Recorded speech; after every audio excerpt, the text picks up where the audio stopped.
મિત્રો તમે અત્યારે જોઈ શકો છો કે ખેડૂતની મગફળી આ માવઠાના કારણે પલળી ગઈ છે. તો કેટલું ખેડૂતને નુકસાન થયું છે તો તમે જોઈ શકો છો મિત્રો. તો મિત્રો તમે જોઈ શકો છો આ મગફળી બધી પલળી ગઈ છે.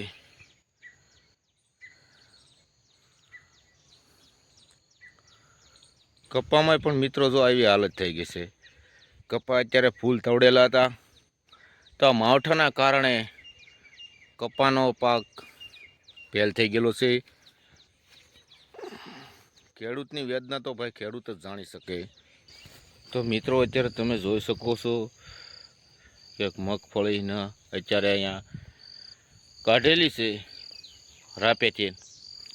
હવે માવઠાના કારણે મગફળી પલળી ગઈ છે. તો આ ખેડૂતોને કેટલું મિત્રો નુકસાન છે જોવો તો ખરા તમે.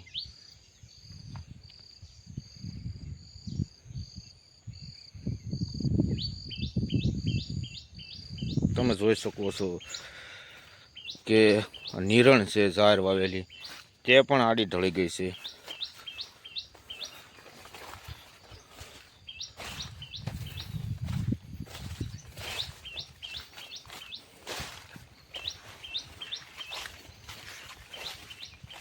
તો મિત્રો આ કપાની જો પોઝિશન તમે જોઈ શકો છો.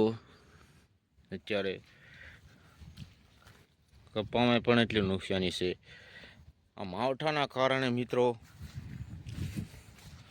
ખેડૂતને કપાનો પાક પણ નિષ્ફળ ગયેલ છે.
આ માવઠાના કારણે કેટલું નુકસાન થયેલું છે તો તમે અત્યારે મગફળીની હાલત તમે જોઈ શકો છો.